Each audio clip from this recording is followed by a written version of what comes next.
Welcome to another edition of Command Control Power. We are divided by two today, myself and Joe Saponari here. And I wanted to kind of kick things off because I I see that there's lots of people on the internet who have had problems with this, but I recently had a problem with my AirPods Pros, which are not that old. I would pop them in the case, and I did buy some off-brand, well, they weren't off-brand, but third-party tips, so they fit better in my ears. Mhm. And so, sometimes when I close the lid, they're a little rubbery, so the lid doesn't quite close. So, Yeah. initially what happened was the left earbud wasn't charging. So I was thinking, well, maybe they're not seated, SEATED, in the pocket correctly. And so I could see it. If I open up the lid and you get the pop-up on the phone, when both sides are charging, if they're 100% charged, you're only going to see one image of the battery with the lightning bolt saying 100%. Or if they're both equally charged, even if they're at 80%, you're not going to see left and right. You're just going to see one representation. But if one starts to go down while the other one sort of remains, you're going to see two separate instances of the AirPods and what each one is holding a charge of.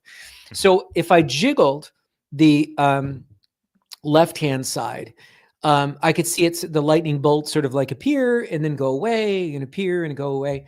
So initially, one of the first places I look for these types of solutions is YouTube. And of course, the things like, well, maybe they're not clean, because there's at the very bottom of your AirPod, there's two contact points. And it's a silver band, and it's in one position and another position when they go inside the case. And if you look inside the case, there's two copper contacts, and they protrude out a little bit. You seem bored by this, Joe. No, I'm looking at I'm looking in my case. Yeah. Oh, okay. You're with you, following along. All right. Yeah, All right. yeah. So there's two copper contact points. And so, some people say, well, you got to clean it out. And, I'm beyond that, and I'm beyond making sure that it's nice and clean and it's fully seated. I know it's fully seated inside the cup.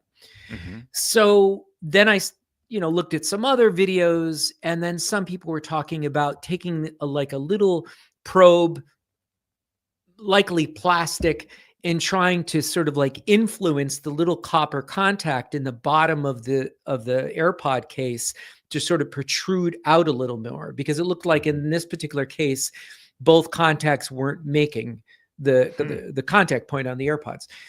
So that made sense to me. But I looked, and I had this, I used it originally when I would work on Apple products and take apart laptops. But I have kind of like not a jeweler's loop, but a headbandy thing with a big like visor lens, and it magnifies.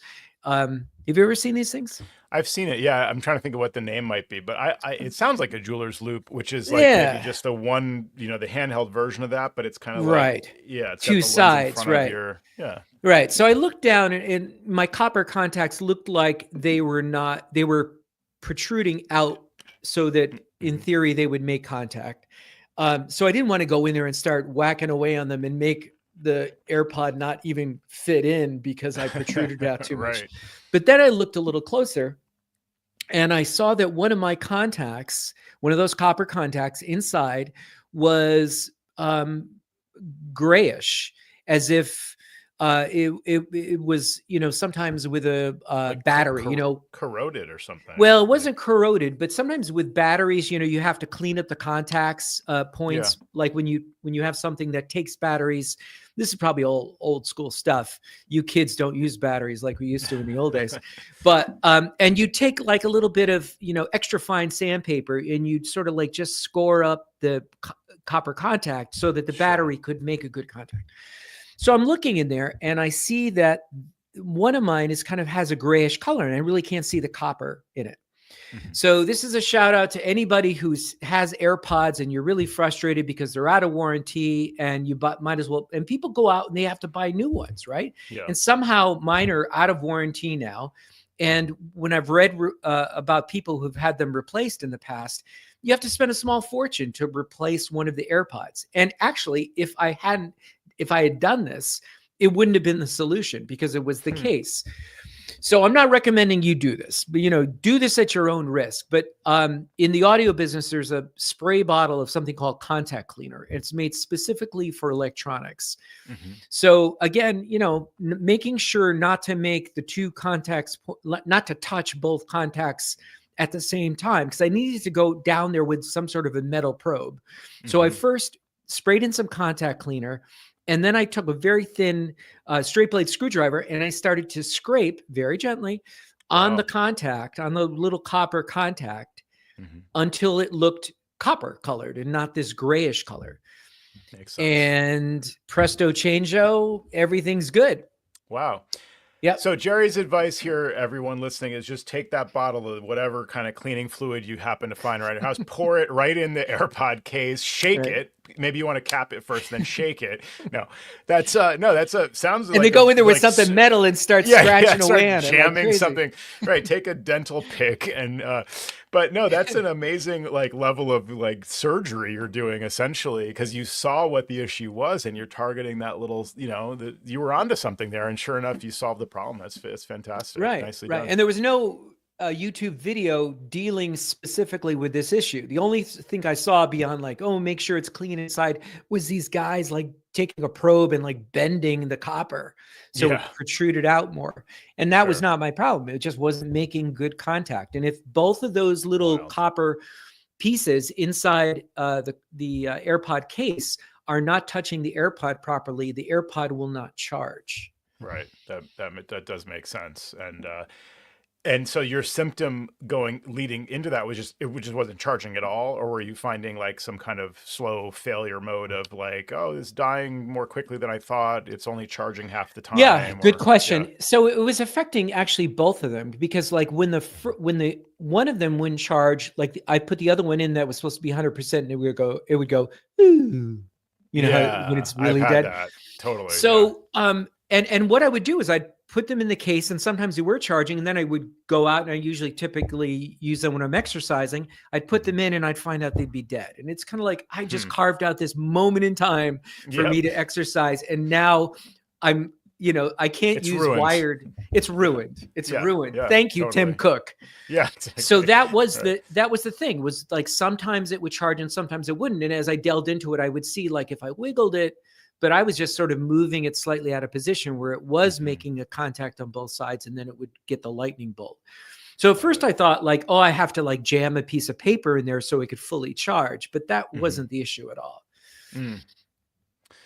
Nice solution out there. Yeah. I mean, it reminds me for some reason of the old issue with things getting stuck in the headphone jack of the MacBook Pro. And every once in a while you'd have to kind of go in there and either, clean some fuzz out, or in a couple of cases, I speaking of doing surgery on little ports, the headphone plug would break off inside the port. Did you ever see one of those back in your day? Oh yeah. And sometimes it wasn't even the whole stem of the end of the plug, but it was just the very tip of the plug, which would be all the way inside the thing. And of course, there's no way to go in there with any kind of pliers to how can you get pliers or even some kind of, tweezers around the thing that barely fits inside the hole. And so what I rigged up once or twice, this worked for me, was a toothpick. So I just cut the end off, so it was a flat end on the toothpick, and I put a little tiny drop of Crazy Glue on the end, and I let it dry. I let it dry a little bit, and then I stuck it in, and I just held it right against that little tip of the headphone thing that was, jammed in there, and I just waited. I'm I don't know how long to wait. Let me just test of patience here. Wait about 5 minutes and see if it's dry. Of course, you don't want to get any of the Crazy Glue inside anything else. You just use a very tiny amount. And then you just pull it straight out. And sure enough, that worked for me once or twice. I did that on a client machine once that I remember, and it solved the issue. And that would have been nice. Logic board replacement or something if you go to Apple. So that was a good solution. But yeah, yours reminds me of that. Just, the level of those little tiny little copper, and I'm sure Apple tested this every which way, but every once in a while you're going to have that kind of issue. So, well, there may have been, some water or some perspiration, and maybe when they both made contact, one of them arced a little bit. Sure. And that scored it up. or who knows how it got Yeah. that way, but something happened electronically to kind of make it so it wasn't a good contact point anymore. Yeah. No, nice solution. So, yeah, go ahead. And just to add, but one of the things was I'm like, all right, what does a new one cost? And you can buy them from Costco. That's a big box store here that we have here in the Northeast. And the interesting thing is they've got a really good price, and it comes with Apple Care. So I was going to buy them. And I'm thinking like, oh, wait a minute, Apple's right on the cusp of coming out with a revision to these AirPods Pro that's supposed to have better, maybe some sensors for reading your body temperature. And the other promise that is supposedly in the pipeline is that with every Bluetooth technology, they improve the fidelity. And we're very, very close, if not there already, with getting complete lossless audio through Bluetooth, which is absolutely incredible. So there's no lossy compression. So that may be something that's coming too. And that would be something I would really need to have. So I was thinking like, I'm gonna have to buy them twice or something like that. So right. Yeah. Getting the timing right on that is always it's always challenging. Like you've been teasing me about the MacBook Pro and why don't I wait for the MacBook Air? And it does seem like there's going to be a new, M4 MacBook Air out soon, but trying to read the tea leaves on this stuff and figure out, are they going to, what's going to be the improvement to, is it going to be something to speak of? Will there be, in my case, I need a little more space, it's hard to know in advance. And so, timing is tough, but it's always good when you can keep something you have working a little bit longer. That's right. As long as possible. So I wanted to bring up something I went through recently, which was updating some Synologies. And I know we all use Synology. Many of us use Synology anyway. And I use them less and less as time goes on. There are a few cases where clients, have on-premises servers, and Synology is pretty much the way to go in almost every case.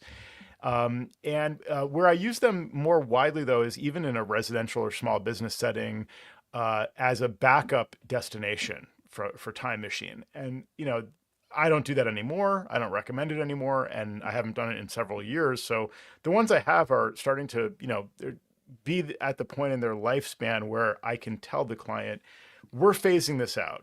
Apple never really supported this. I won't say it like that, but I'll say that they haven't really put the development time into Time Machine to keep it working, even with an external hard drive very reliably, let alone a network destination. And this thing's now 5-6 years old. So it's time to kind of phase it out and look at, Backblaze instead. But in the meantime, Synology has gone through the update from DSM-6 to DSM-7, then taking away the notification system. And I think that was in 7.0 where they stopped, not taking away the notification system, but taking away Synology's built-in method of basically sending you email directly. That's right. You started to have to configure SMTP in the Synology individually. So you configure it with your, Gmail SMTP settings or whatever other provider, and have it send emails directly from the Synology. Or, I started to experiment with Synology CMS, to centralized management system, to dedicate a Synology that I now run. Even though I've tried to minimize my infrastructure, I have a little two-base Synology that's just basically run as a CMS host, to just essentially talk to all my Synologies out there, and many of which are just these little 2-bay units in a residence, or 4 or 5-bay units in some cases, to handle backups. And so I've got a lot of Synologies that are not really used very heavily, but that are still my responsibility to be aware of. So CMS was okay. It's not my favorite method, again, to run my own hardware and to have to maintain. It adds some features, but it's not the greatest method of management. But it does give you the notifications. I've started to move the servers that we actually support on an ongoing basis are now in Active Insight, which I find just easier and better all around. There's a little bit of a monthly cost, but definitely better than trying to maintain infrastructure.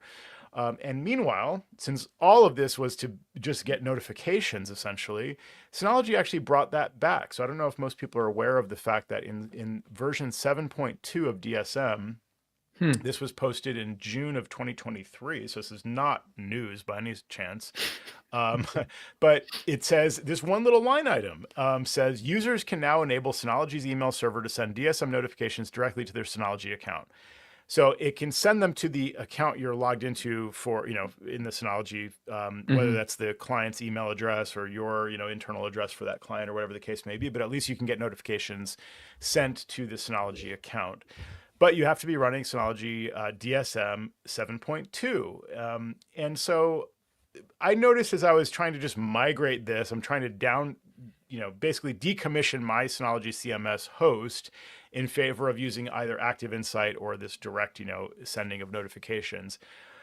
And I noticed that a lot of my servers were still running 7.1.1. Have you seen this, Jerry? You've run some Synologies as well. Have you paid attention to why are some on 7.2 and some are on 7.1, and what the significance Interesting. of that is? Yeah. No, I mean, I definitely do keep some going. I never switched to Active Insight. I actually tried to do that at one point, and there was something wrong with my account and I couldn't do it. So I'm using the old system. And no, I actually, if there's an upgrade, I'll do it. And I mean, I could look quickly while we're online and see if I could get some information. We love the live check here. All right. So keep talking, Joe. Yeah, I will. So also the thing I wanted to quote from Synology's website where they show the release notes, right? So you see when it was released and you see, what the fixes were and so on.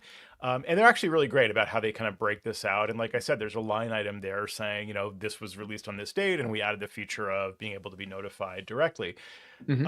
Now, they always have this boilerplate text at the top that says, your Synology NAS may not notify you of this DSM update because of the following reasons. If you want to update this to this version now, click here to update it manually. So the reasons they give are this update is not available in your region yet. Okay, so they roll it out over time. Fine. I know that, I'm not going to get it on day one on all my servers, but, over time it should appear, right?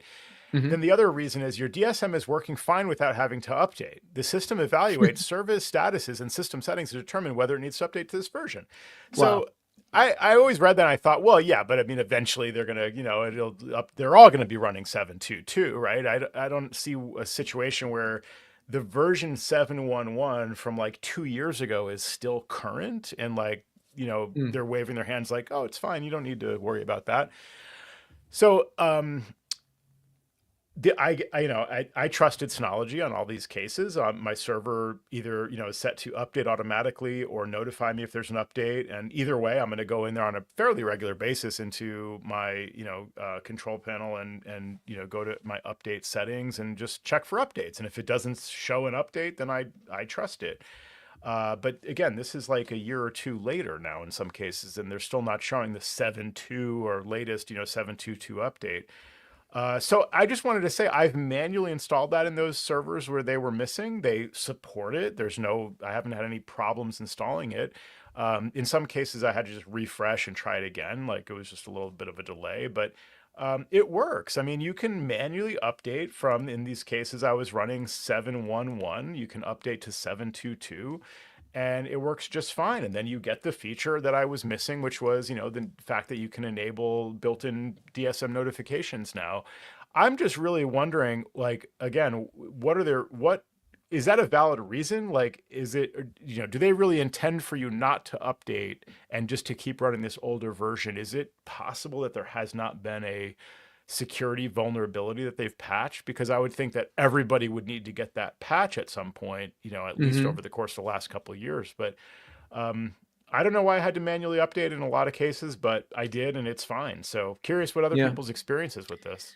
Yeah, I mean, I've looked at all these. Some are 7.1 and some are 7.2, and that, like you say, they pushed it out 2 years ago, so they should all be on 7.2. So I would think so, right? Yeah. I mean, what am I missing? This is like what comes up sometimes. Am I the first one to ask this question? I mean, I haven't, I browse the Slack channel sometimes. I haven't seen anybody say, why are my Synologies not auto updating? Is that okay? Is that normal? Is this an opt-in thing? So let us know out there. what your Synology servers are doing and what the Well, best this is one of those practice is. things where I hear something on a podcast like from you, and then I go Yeah. ahead and I do it, and I've cooked the Synology. For some reason, Yeah.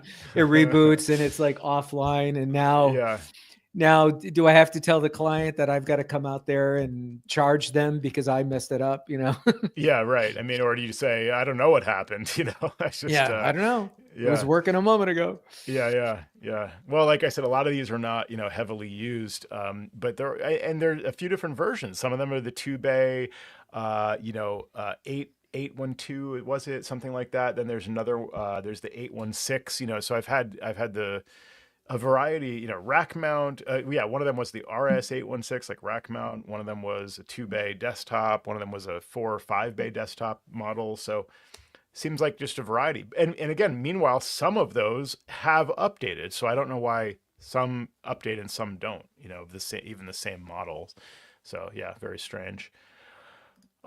So let's see here. Moving on to, this was an issue that I had on an old Mac. So I went into my little, basket of tasks to do on a rainy day, and I had Ashley's old Intel MacBook Air there. So this is like 2 versions old, and I just wanted to erase it, and refurbish it, probably put it up on eBay. So I had I got to the point where I tried to so I had to of course take it out of Find My. So I did that from her Find My account, removed it so that the system would notice that I've removed activation lock and allow me to proceed with erasing the system. And it wouldn't do it. It kept giving me an error saying it could not. So first it says, you need to connect to the internet to do this, to take the next step. Sure. Okay. So I get on Wi-Fi, no problem. I'm connected to Wi-Fi. I'm sure about it, and I try to do it again. Doesn't work. I restart, make sure I'm connected to Wi-Fi. Then I go through the steps to try to, sign into her iCloud account to deactivate. Did it need any software updates? Well, I mean, at this point it was, well, no, it didn't need software. I don't know if there were any like software an OS updates, update. That wasn't the solution. That would have been a good question, Okay. but I think this one topped out at Catalina. So it was like, I know this is an old OS, come on, Apple, just let me erase the system, right? Mm-hmm. And then I read the message a bit more closely, and it was saying that it could not connect to I forget if it said activation server or Apple ID server or something like that. So I remembered this, and I was impressed with myself for remembering this. I thought maybe it's a time zone issue. So then I thought, how do I even set the clock on this device? So because it wasn't setting it automatically. So I went into the command line, open up the terminal, and I tried to use the command to just update the time based on, time.apple.com. And it didn't have that command, I guess. It didn't have, I think the command is NTP date, and it just couldn't find the command.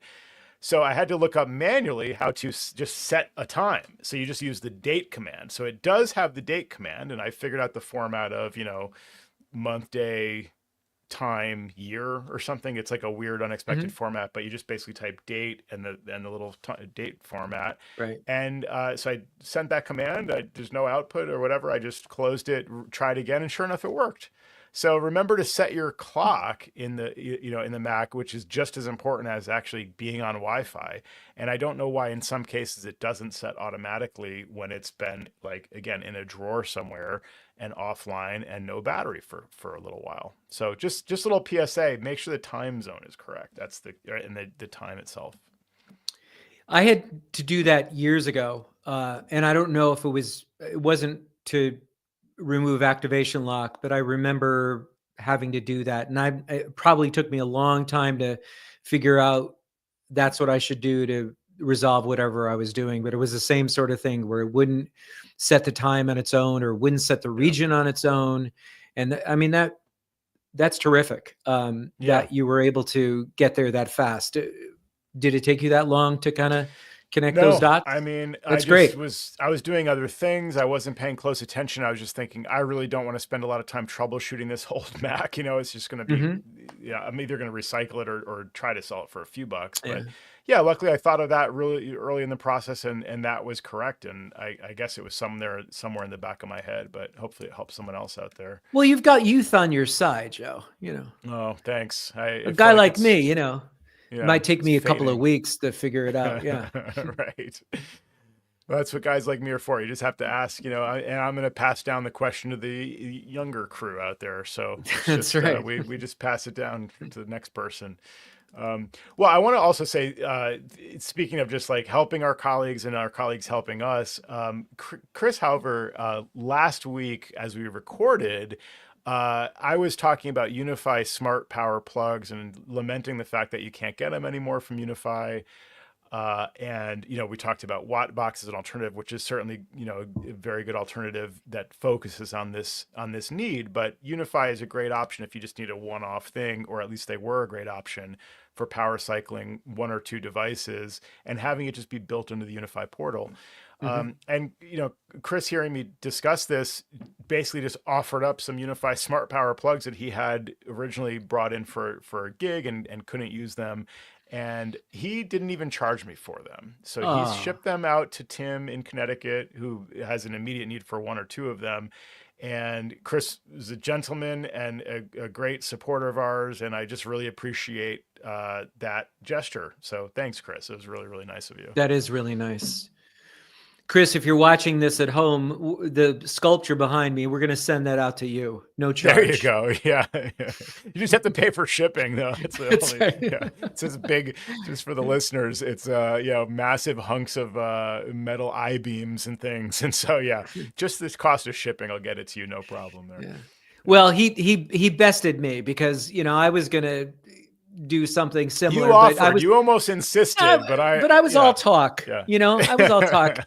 When it came down to walking the walk, Chris walked the walk, and I did not. Yeah. So no, you guys were both very, very generous even to offer, but I really appreciated that. It just shows how strong this community is out there. Where I had no expectation that somebody was going to have any in stock, let alone just send them to us for no charge. Terrific. So that was really, really fantastic. And he sent you the single point round ones, right? Yeah. Those are great. Yeah, I used one on the UniFi alarms, not alarms, but doorbells that we have here. So I can reboot the transformer sometime, before they got some software updates, they were a little dodgy and a little unreliable, where all of a sudden the doorbells would just sort of go offline. But I haven't had that problem in, a good long time. So they've gotten so much better along the way. I'm pretty excited. I ordered one of those little guys that you mentioned it to me in a conversation that we had online, Joe. What are they called? I didn't know what they were.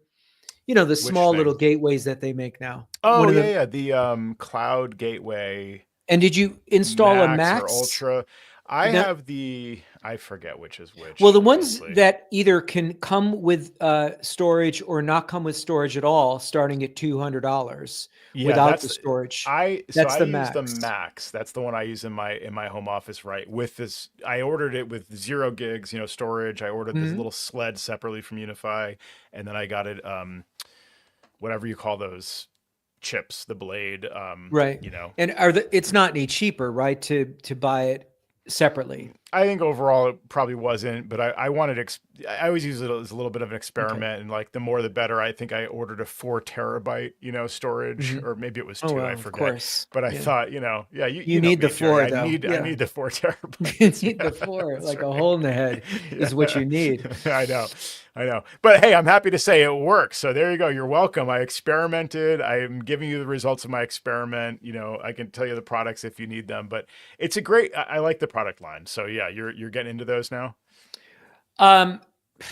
It's so ironic. I'll just tell you the story very briefly. So my single educational client, I get this email that says, we're going to be putting on some Nintendo Switches that we want to plug in because we're going to be doing esports, which I didn't even know that was a thing. Because I'm old.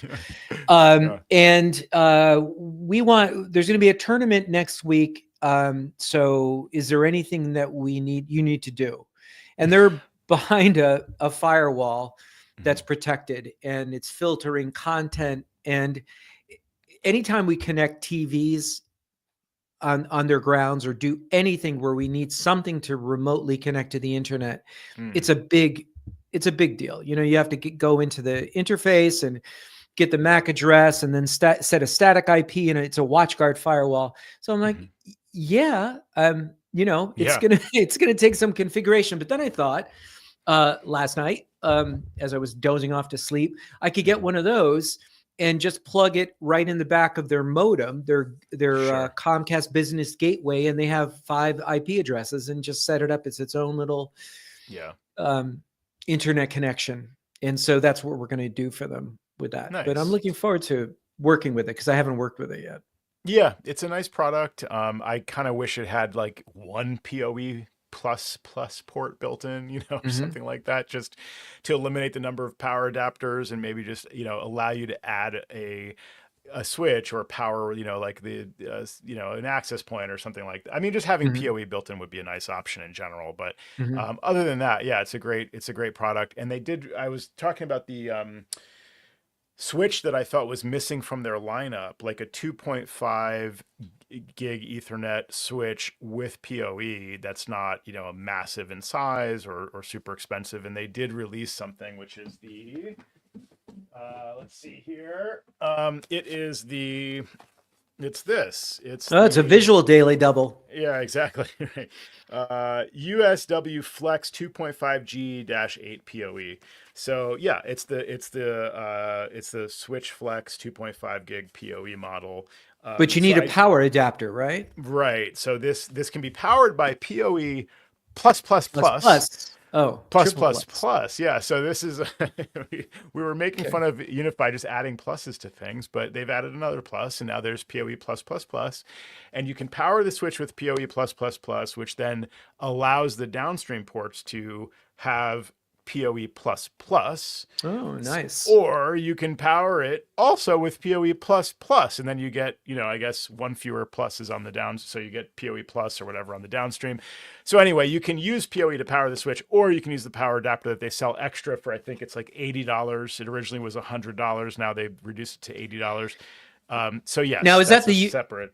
Yeah, that's a 5-port or an 8-port you got there 8-port. in your hand. 8-port. Yeah, because they make a 5-port now that does the same thing. It is 2.5, and it's powered by USB-C. You could, and I'm assuming you could just plug in a USB-C standard adapter and it'll work. Yeah, I mean, I think there is a wattage requirement, and I think that model, if I'm thinking of the right one, it doesn't support PoE out, so it's a nice option for a switch, and I think that one might even support PoE in but not out. There's a few different options, but for me, I'm just thinking I want to move in the direction of 2.5G. 4 terabytes, 2.5 gig Ethernet. I just want the higher number if I can have it. And just for future proofing, obviously, and I want to just minimize the number of because you need like power. I need it, yeah, and I don't want to have all these power adapters all over the place. Right. So I want to simplify my setup, a little bit. So that's what I'm doing with that. Very nice. Yeah, I have a little, and I might have mentioned this on another show, but it bears repeating. So, and I think I did, but I'll another shout out to Backblaze. So Backblaze sends my client an email saying that you're backed up, and you know what, you can turn on extended version, and we can offer that for you. So my client gets this email, and she's asking, she said, I thought, you told me that I already had this. And I said, so before I answered her, so I log into her portal on Backblaze, and it's been enabled. So it's just a boilerplate thing about her backup summary, but the way it's phrased, it says, if you haven't yet, now is a great time to enable extended version. Okay. So she was thinking that she didn't have it. So once again, Backblaze, not for the win.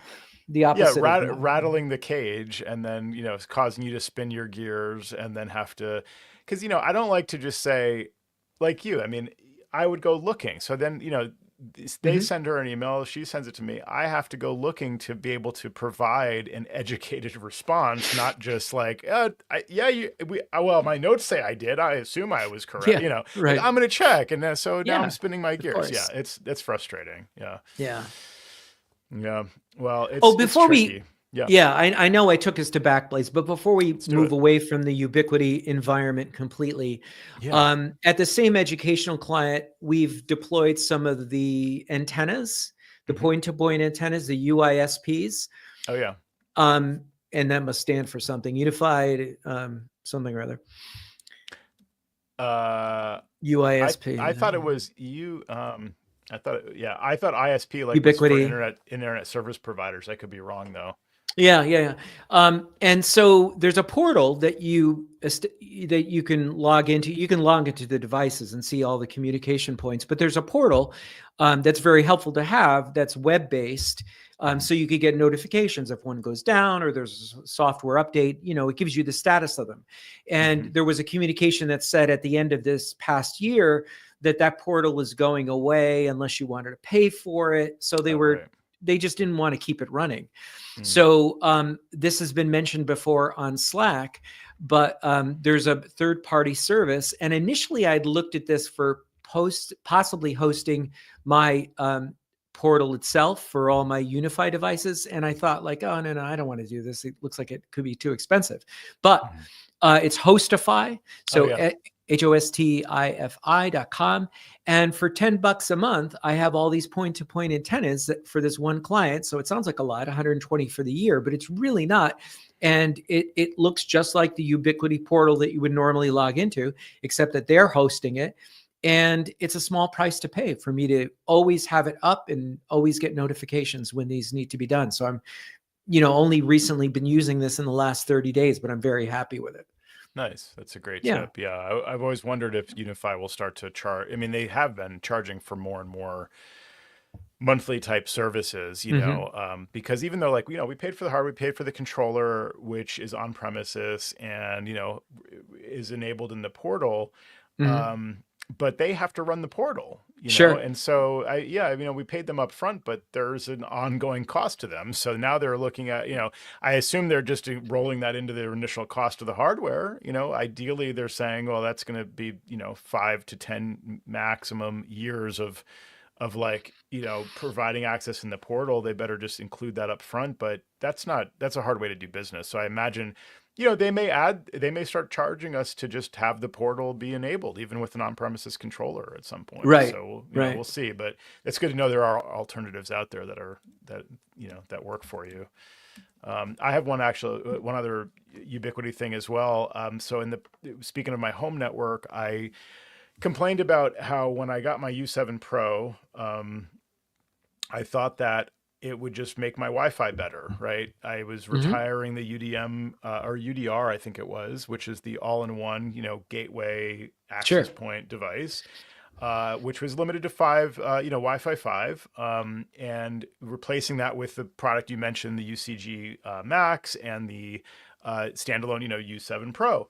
And it does make my Wi-Fi faster when I'm in the same room as it. But as soon as I walk down the hall, I was finding with the narrowed it down to the Wi-Fi 6 connection, the 6 gigahertz connection, I guess, kind of holding on but not actually working. So I would just end up like losing a connection, but my Hmm. phone wouldn't transition to like 5 gigahertz or whatever quickly enough. So I adjusted the minimum RSSI on the 6 gigahertz radio.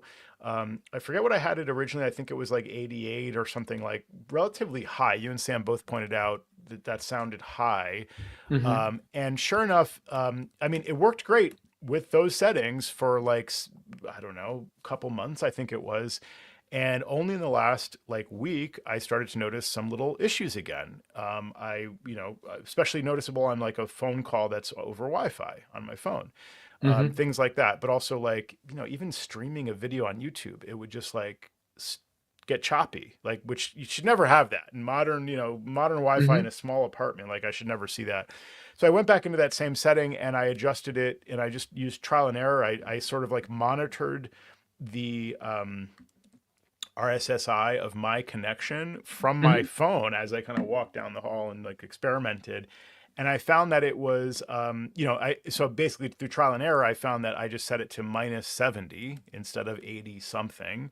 Mm-hmm. And that should actually, I guess, require a better signal than, Mm-hmm. the higher number, because you're talking about negative values. So anyway, Mm-hmm. Mm-hmm. yeah. Yes. So essentially that works better. So minus 70 is where I've now landed. I have relatively limited experience with troubleshooting this issue. I'm not sure if I just don't have a lot of clients in their, residences where we've installed these U7 Pros who also have Wi-Fi 6 or 6 gigahertz specifically devices, or if they just have enough access points where that, they're not having the same issue as me walking away from my access point and not picking up a new one that's better or, closer. But is anyone else seeing there out there? Have you had to do anything like this, Jerry, in your troubleshooting, for installing these U7 devices? Well, when we talk about Wi-Fi 6, it's very specific. Sorry, I think I meant Wi-Fi 7 the whole time. 6 Okay. gigahertz Wi-Fi 7. Go ahead. Okay. So right now, the only device that we're really talking about this is the new iPhone. Yes. I think so. I think you're Yeah. right. Yeah. Yeah. So that certainly would eliminate the majority of the people, and most of the people. I mean, I understand what you're saying when you're saying like video. So this is not on your laptop. Your laptop roaming with your laptop throughout your home was fine, right? With connectivity. I don't typically use it that way. So I actually, that's a great question, is like, should I have tested, my laptop? But then, yeah, to your point, that would have been on a 5 gigahertz channel, and, maybe it shouldn't have been exhibiting the same problem. So, Right. yeah. Right. Because I've got one of these U7 Pros mounted on a structural beam in the Okay. pantry area of our house. So it's mounted on the steel beam, and it goes through the wall into the, a large living area space, Yeah. and it's terrific. Hmm. But I've got last year's phone, so I Yeah. can't tell you about Wi-Fi 7 performance, but Yeah, I mean, it again, yeah, maybe it's just the people have to have the newest phone and the newest APs installed, and then, we'll start to see the issue. and It's, yeah, the other thing too is like this just came to mind. I mean, when they do push out an update, it's almost like I would be tempted, if I were you, to revert back to auto optimization. Let it optimize yeah, at night again and just see where it okay, lands without right, you tweaking any of the settings. Because, I sure, mean, I know we can go in there and dial this stuff in, but for the most part, I've got everything to auto optimize it just about every single place I've ever done deployments, including my hmm, own, which, I've got 5 or 6 access points throughout the house, and yeah, no real dead zones or lack of performance or video buffering or anything else. It hasn't yeah. always been that way with Ubiquiti products, but in recent years, it's been much, much better. Yeah, that's been my experience too. We rarely have to tweak these settings. I mean, this is like, I think, my first experience with playing with the minimum RSSI setting, and Hmm. it's only because it's my own very small network that I can kind of experiment, and iterate Right. on that, because it's just, be hard to do it for a client, let Yeah, you alone shouldn't have remotely. any problems at I know, all in your small area. I know, but I definitely did, and this Not to make it setting, feel bad that you're in a small I area, but yeah, no, it's, I mean, doesn't get any simpler than this, and yes, yeah. like when the number goes up, I'm on Wi-Fi 7 now. Okay, like that should be better. Woohoo! I don't know, like, yeah, Wi-Fi 7. It's Give me one Wi-Fi more. 8, and as soon as it's available, I'll take it. But Yeah, it you got to turns buy a new out, phone now. What yeah, what happens? exactly. That's Yeah, you right. need new phone, new APs. Yeah, I Yeah. mean, and especially in the last few years, it seems like, we went to, people started to learn about 5G, 5 gigahertz, that kind of thing. Then it's like Wi-Fi 6. Now we're on Wi-Fi 7. It's just this rapid pace lately. But it reminds me, I mentioned this on a previous show, when we went from 2.4 gigahertz to 5 gigahertz. Hmm. And again, you think higher number, more expensive products, faster promised speeds, all sounds good to me, except for the higher price. But it's not that simple. Like, you have to actually know that the way 5 gigahertz, signals propagate is different because of the width of the frequency, I guess. They propagate differently and not as far. So, 2.4 gigahertz might have given you actually in practice a faster signal in that room that's 2 rooms away from the access point than the 5 gigahertz, fastest and best, whatever actually did in practice. So we learned that when we were going from, 2.4 to 5 gigahertz airport devices way back when we were little. Yeah. And now, now we're seeing this again in this transition to, Wi-Fi 7 and 6 gigahertz. It's not as simple as just, swap it out. Because it turned out the 5 gigahertz must have been better. So I could just turn off 6 gigahertz is the other thing I could do. And then I'm like, well, I'm the idiot here. I bought this, fast new thing that I wanted to have the fastest connection and whatever. And now I have to turn off that feature to get the performance, to be consistent like it was before. That seems silly. So right. I would turn on auto optimize tonight and maybe I'll give that see what happens in the morning. Yeah. Take 2 aspirin and turn on auto optimize and call us. Call you in the morning. Yeah, I could try that. I'm just going to test my signal here because, in theory, the way that I have this dialed in, I still get, like I'm getting right now, 900 megabits down on my iPhone over Wi-Fi. I mean, that's like insane. An animal. Yeah, no, it's really good, right? But that's in this room. So I now, by setting the minimum RSSI to be what it is, I'll have the good signal here, and when I walk too far away, I won't. It'll switch me back to 5 gigahertz. So I'll have this slightly slower. Like an animal. Yeah, right. That's the part. That's like an animal, exactly. Yeah. So I might take your advice and first just see if should I do it now? I could just turn on. I could change my network settings. First world problems, Joe. I guess. Well, no, auto optimize basically can really shut you down for a while. Yeah. Do that. No, I'm not going to do it right now. Run the scan now. Yeah. So, what else you got going on, Jerry? How's your day-to-day, experience in MacWorks HQ? Yeah, interesting. You should bring that up. We've noticed a little bit of a slowdown from December into January. Just in the frequency of calls, and this is no news for you, Joe. I kind of pine away, sure. And you always make me feel better. So I try. I thank you for that. But yeah, and I'm all over the internet like a cheap suit. If you search for Google keywords, you fall over me at least 5 or 6 times. So, I'm blaming the current administration is what's going on now. That's fair.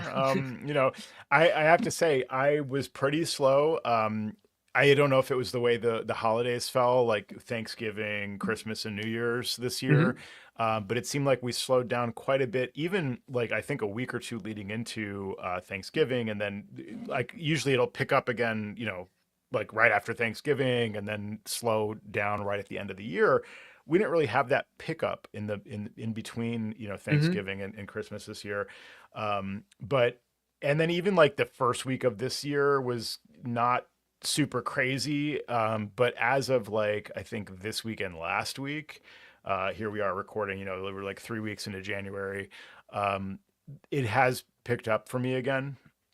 So I think some of this is cyclical and there's patterns that, I used to hear from clients that, or you used to say this too, I think when the markets were down or just having an off day, like my clients don't want to spend money, there's enough of them are involved in like financial markets where they just, I don't know if they're depressed. I don't know if they're just like tightening the belt a little bit, but I would just notice those patterns. So you might be onto something with the change of administration or with, who knows, other macro things that are affecting but be careful what you wish for. Cause then I get these inundated with calls about the most annoying little, problems. And I shouldn't complain because that's what I'm here for, but it gets annoying too sometimes. So the other thing I get really frustrated with, especially when things are slow, because you're really looking to, grab onto a job and help a client out, is I find that people and again, this is my own little observation of the world, that they don't feel obligated to answer emails anymore. Yeah. Oh Are no. you Yeah. seeing this? Oh, I So mean, I I had, always see that. Yeah. yeah, Yeah. so I had a client, I mean, just today, 7:30 in the morning, he emails me, and this is someone who minimally engages with me, but a Hmm. thrifty Yankee. He's Yep. saving money. Yeah. And but so I got him on a little bit of a maintenance program with his Ubiquiti equipment, and I think we're keeping an eye on one of his computers that Hmm. acts as his air quotes server. So Okay. he sends me um, some reports, some screenshots from Disk Utility from, as I found out, an employee who's having trouble trying to update to Microsoft Office 365. And they ran, Disk Utility, and Okay. Disk Utility, yeah, hasn't been run in a while. And, sometimes it'll find nodes that don't match. And usually those things will just run through. Sometimes it'll take a little while, and then it'll say, disk is fine. And then they Yeah. reboot. And yeah. But you know So they're already following instructions they got online somewhere, because why yeah. are they even in there, right? So I reply to him right away. So I'm thinking, like, should this wait? No, I'm not, let's engage here. So I get Yeah. right back to him and I said, if you're getting a clean bill of health after you've run this, then Hmm. you're probably fine. And Yeah. so then I get a follow-up email from one of his employees who's putting in her signature an HTTP address. So Hmm. immediately gets flagged by my Microsoft server as being Sure. spam. So Yeah. I didn't see her response, which came in a couple hours later. And so I respond to her in a very nice way saying, well, I emailed you, your uh, boss back, first thing in the morning.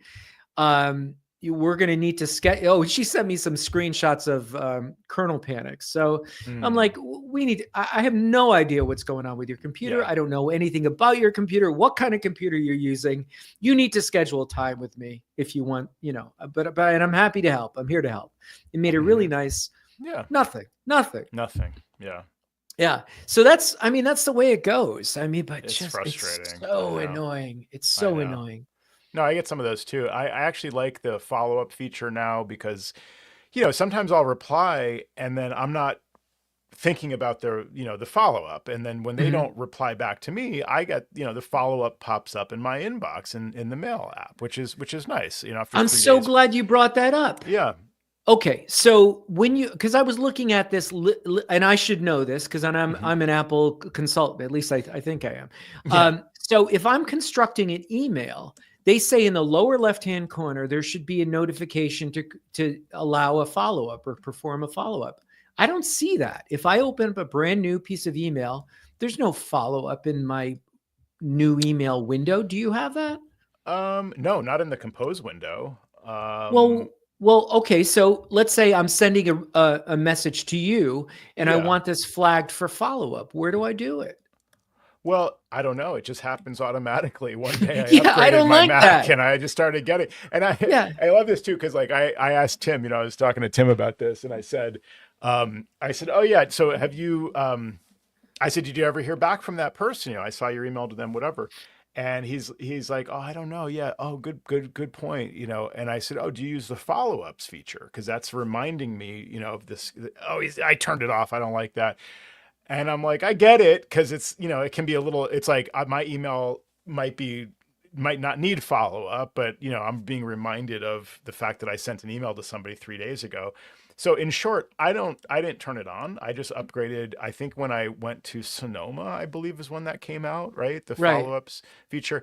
And it is buggy. And I understand why Tim might have turned it off in his case, because um, Yeah, I then understand. You get they follow ups that don't stay. make sense sometimes. Well, that, and then also like the follow-ups stay in the inbox. Like I'll acknowledge it. I'll be like, ignore follow-up, and then it'll just stay Right. there until I go to a different mailbox and go back to the inbox. So it's just buggy, those Right. kinds of But things. I Yeah. find that if I say ignore follow up, then I have to archive it to make it go away.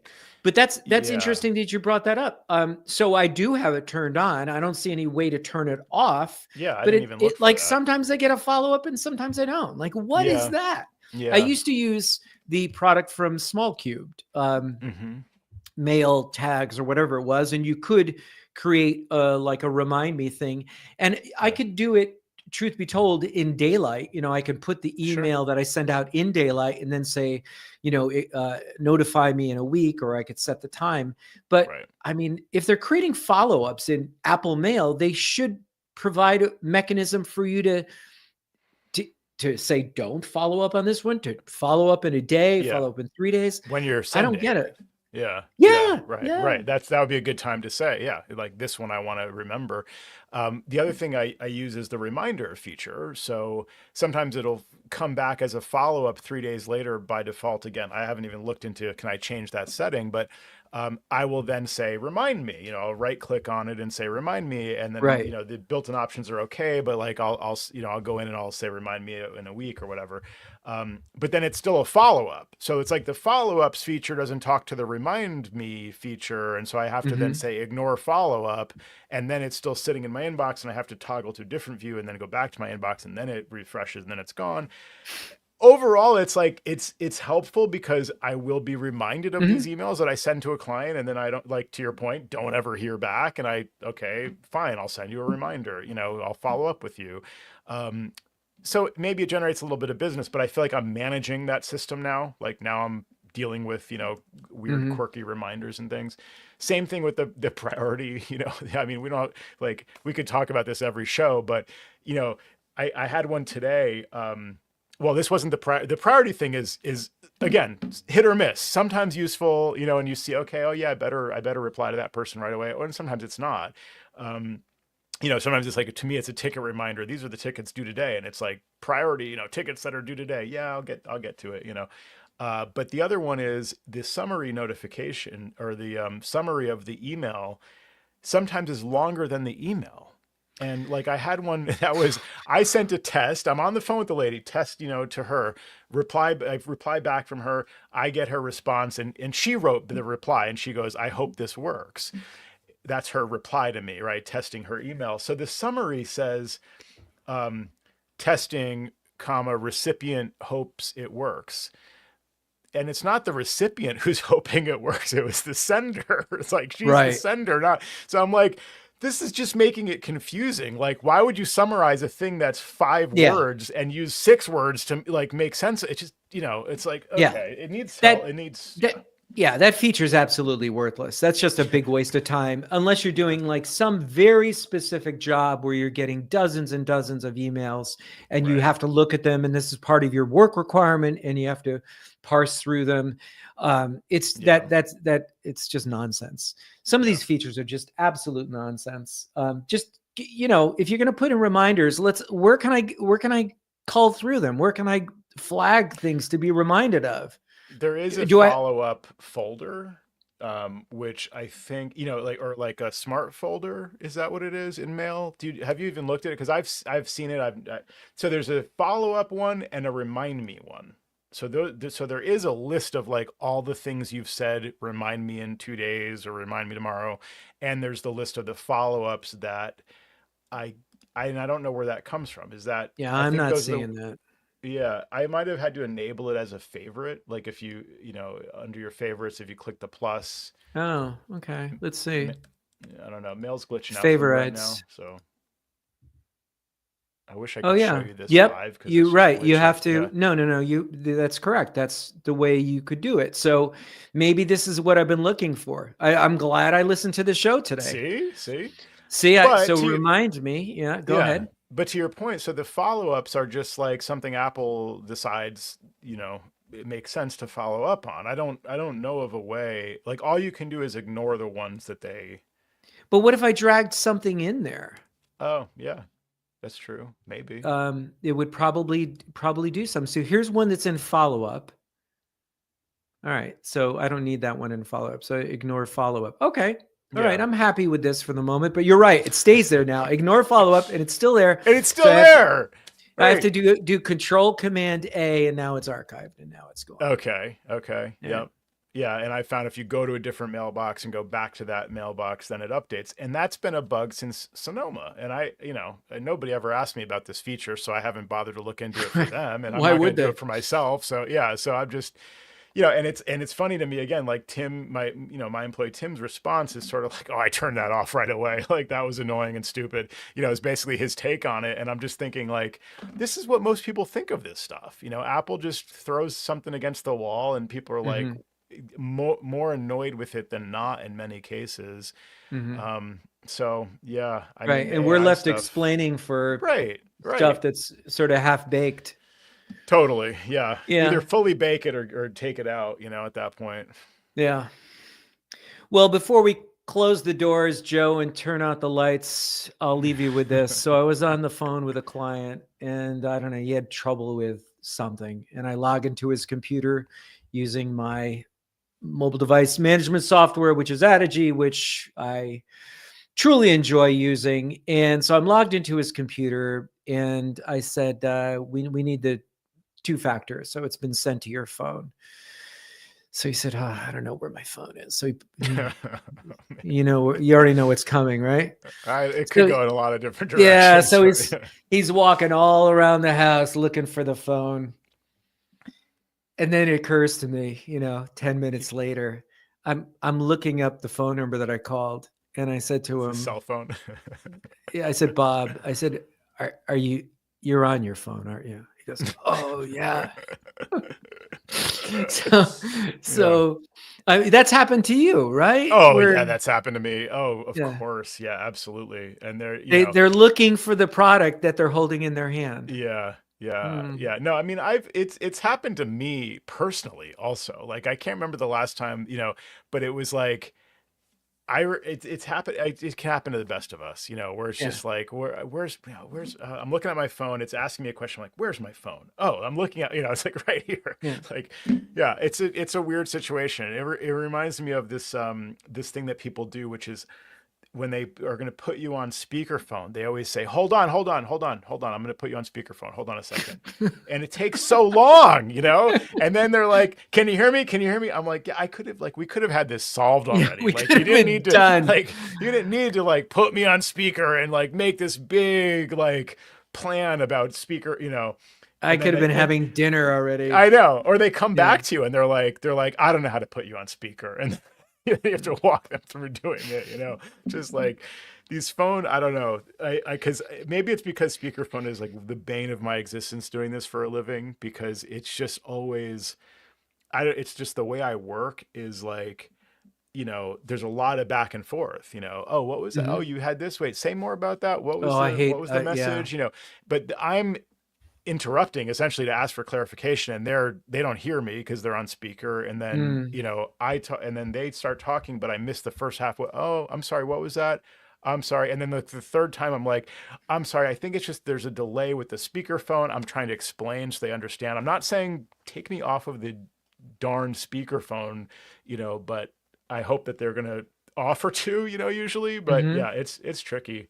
um We have family friends, dear friends. They're a little bit older than Jerry here, and they'll call us and they'll put us on speakerphone, and one of them will be just off the phone, maybe yeah, 5 feet away, yeah, yammering away, yeah, and the phone is optimizing for proximity, yeah, and so it's just like,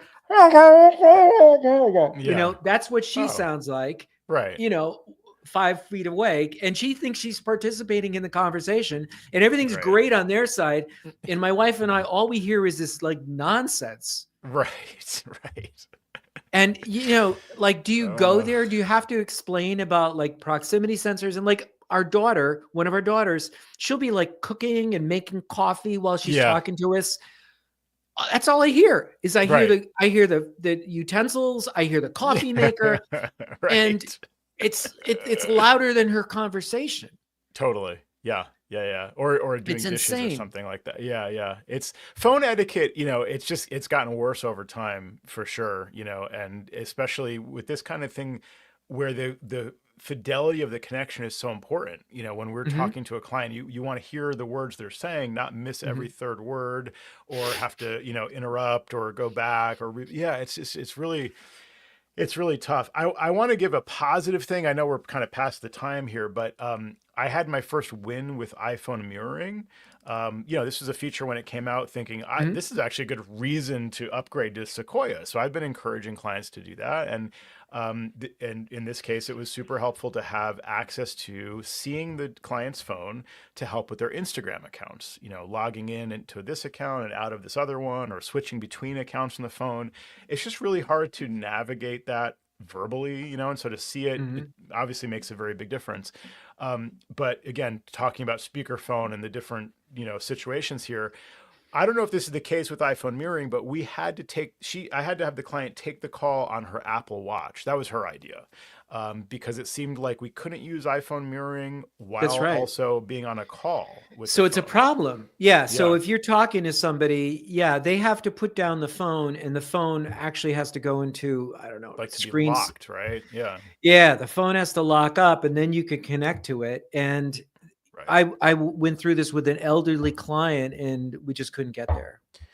So, okay, that's interesting because I thought I'd hear more about this sooner, but yeah, it sounds like we both have the same experience. So you basically Mhm. have to find an alternative. I was curious if like, if they were on AirPods so that they could just like leave their phone hands free, Mhm. would that have worked? But I get the impression maybe not. Like maybe It you just can't might. be on a call. I don't know. Yeah, it might. Yeah, the phone can't be active for you to remote Yeah, into it. And right. have a phone in close proximity, and I'll be on the couch with the laptop, and the phone will be um, like 15, 16 feet away on the counter, and Bluetooth won't reach it. And there's no Hmm. obstructions, but it won't.